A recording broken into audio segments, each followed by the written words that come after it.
Sir, speaking of Japan, like how does the research culture there different from what we have here in India? Was it better or is India better? So I would say there are strength in each of like India and Japan. But speaking of the research culture, what are good points? So let me cover Japan first, then I will briefly talk about India. So in Japan, what I felt is there is a concept called Kaizen, which refers to continuous improvement, and that continuous improvement tends to infinity. So people will try to be as precise, as perfect as it could be. So that is a very good learning point for me as well, because we tend to lost somewhere in achieving, say, good publication or completing a problem, whatever we started with. But in Japan, if you start a problem to begin with, you will say solve it to say 50% or whatever the initial hypothesis could be. But even then, there will be relentless questioning. One answer will give rise to so many new questions, and then exploring the answers to those questions will give you a better or more perfect answer to be the outcome of that exercise. So that was a very good learning outcome from Japan, the philosophy of Kaizen, the continuous improvement.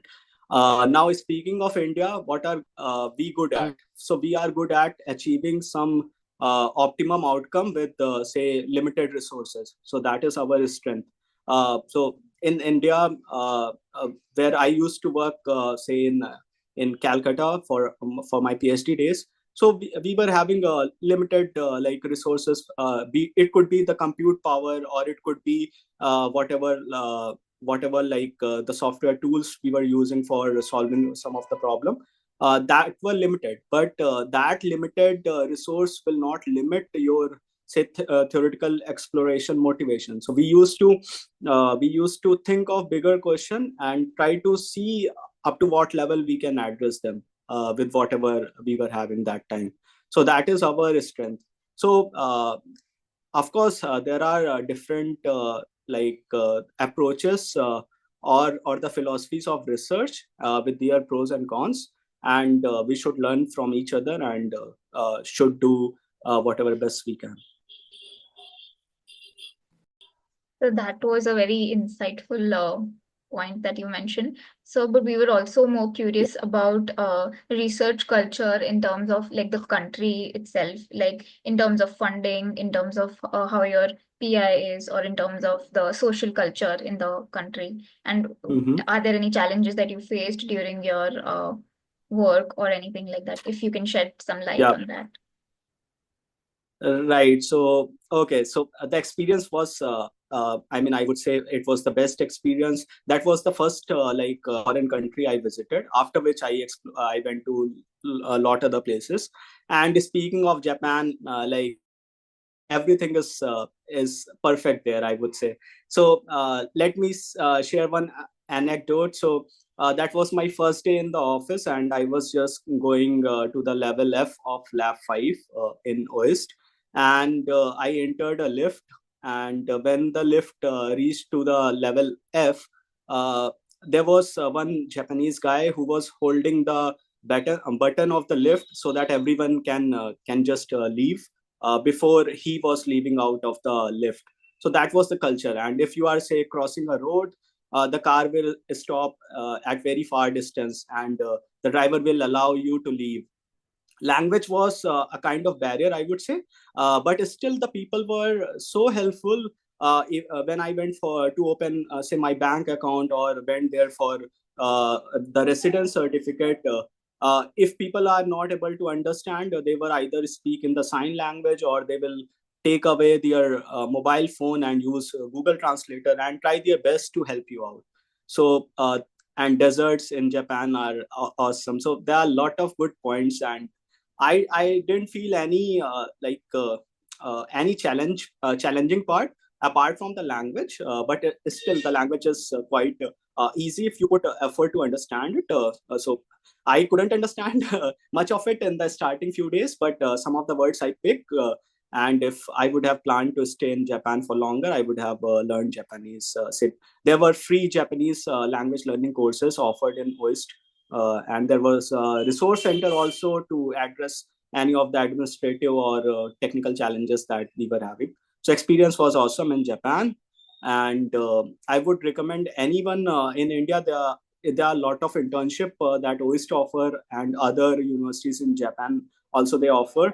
And visa process was also pretty smooth. And in every stage, there were people to help you out. So no challenges, to be precise. Do you plan to go anytime back soon? Yeah, my PI was inviting me because there is a collaboration which is happening with a startup called Partitia uh, back there. So we plan to do something related to multi-party computation, and they are planned to go there. And there are other fellowship, other collaboration also. I try to do a lot of work, remotely, but as and when required, when Japan will be calling me, I will go definitely.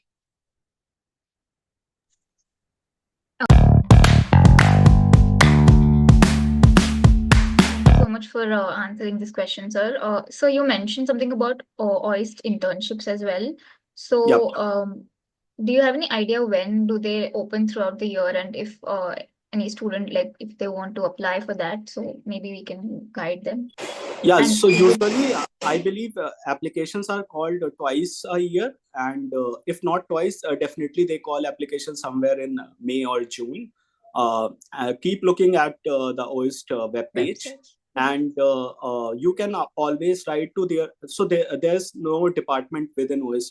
OIST run with a concept called units. So there are 62 plus units. Every unit have their specific research focus, and focus is more on the interdisciplinary part. So you can reach out to respective PIs. If PI is not responding, there are a lot of Indians within OIST, and in every unit you will find a couple of Indians. So you can reach out to them, and there is a dedicated HR section. There's a dedicated resource center also. Feel free to speak to them.